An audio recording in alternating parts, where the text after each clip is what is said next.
dénoncer les crimes et de solliciter l'aide à une attitude plus agressive qui consiste non seulement à pointer du doigt les auteurs des crimes, mais à réclamer justice et réparation. Ce changement-là a provoqué une vraie panique chez les Rwandais, auteurs des crimes. Le vrai crime du docteur Mukwege est donc d'avoir lancé l'appel à la création du tribunal international pour le Congo. Son vrai crime, c'est d'avoir dénoncé haut et fort les derniers massacres de 220 Congolais à Kapupu.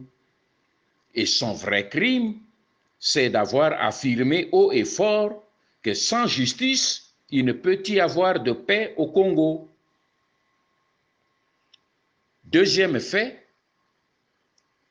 consiste dans le fait que cette déclaration de guerre ait été faite par un prix Nobel congolais. Ce fait-là constitue un coup de massue pour le Rwanda à cause de l'impact de ses propos dans l'opinion internationale.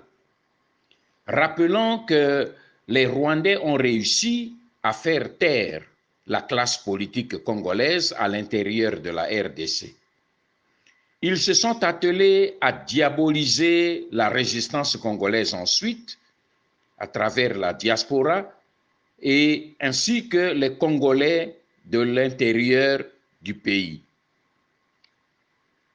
Mais ils ne s'attendaient pas, en ce moment-ci, au ralliement du prix Nobel à la juste cause de la résistance patriotique congolaise contre le processus d'occupation, de prédation et de balkanisation de la République démocratique du Congo. M. Gaston Nganguzi ne s'en cache pas lorsqu'il dit, je le cite, « Ce prix Nobel, entendez Mukwege, utilise maintenant le prestige international de ce titre pour la défense des causes inavouables dans son pays et dans la région des Grands Lacs. Tel est malheureusement le second et véritable visage du docteur Mukwege. » Fin des citations, conclut-il.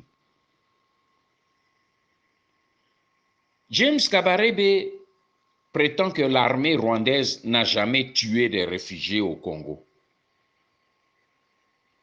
En recourant à l'Ugwebe, principe du mensonge cher aux Tutsis rwandais, James Kabarebe aurait dû se référer aussi à un autre maxime d'Abraham Lincoln qui a dit, je le cite, « Aucun homme n'a assez de mémoire pour réussir dans le mensonge. » Fin de citation. Car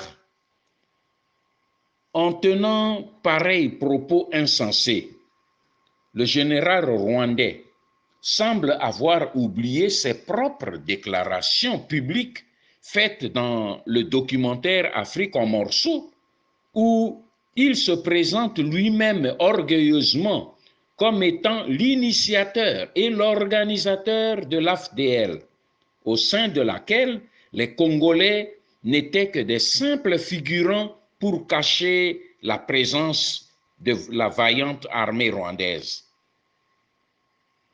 Ce qui fait que, devant la loi, c'est lui, James Kabarebe, Kagame et Museveni qui répondent de tous les crimes commis par l'expédition de cette coalition militaire de 7 pays africains sur le sol congolais en 1996.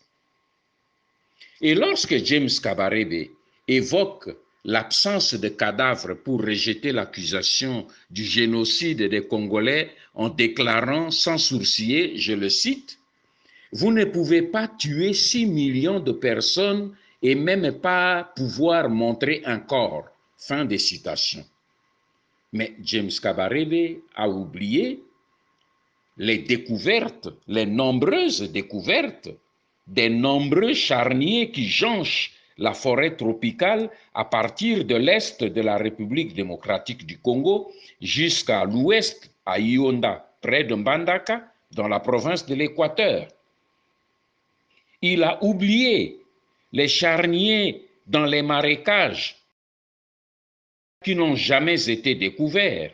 Il a oublié les détails accablants du rapport Garreton que les lobbies Tutsi rwandais se sont attelés à étouffer avec la complicité des lobbies américains et canadiens. Il a oublié les chiffres accablants du rapport Mapping. Il a oublié les résultats de l'étude de l'IRC. Mais en fin de compte, la vérité n'a jamais réellement intéressé les Rwandais. C'est ainsi qu'en guise de conclusion, tous les Congolais doivent soutenir et protéger Dr Mukwege. Oui, l'acharnement du Tutsi Power sur le Dr Denis Mukwege doit interpeller tous les Congolais dignes de ce nom. La levée de bouclier des Rwandais à laquelle nous assistons révèle une seule vérité. Les propos patriotiques du docteur Denis Mukwege ont ébranlé les fondements du temple de l'empire Imatutsi. Voilà pourquoi le lobby hégémoniste Tutsi vient de déployer son arsenal mortel contre le docteur Mukwege. Ils veulent d'abord le diaboliser en salissant son image en vue de le rendre indigne de son titre de prix Nobel qui donne beaucoup de crédit et d'impact à ses dénonciations à travers le monde. Les Rwandais veulent l'isoler pour ensuite l'abattre. Notre peuple n'a pas d'État, n'a pas de gouvernement pour stopper ce processus diabolique d'occupation et de balkanisation de la RDC. Notre classe politique est muselée, elle est prise en otage. Seule la résistance populaire à l'intérieur et dans la diaspora doit s'ériger en forteresse contre l'ennemi. Aujourd'hui, le peuple congolais se lève partout à travers le territoire national pour rejoindre les rangs de la résistance patriotique congolaise. Et en ce moment où un fils du pays a le courage de se lever au milieu des agresseurs pour les pointer du doigt et réclamer la justice internationale, il est du devoir de tout Congolais de se lever et de le protéger contre les flèches empoisonnées des ennemis de notre peuple. Que Dieu protège et bénisse le Grand Congo et son peuple. Ingeta.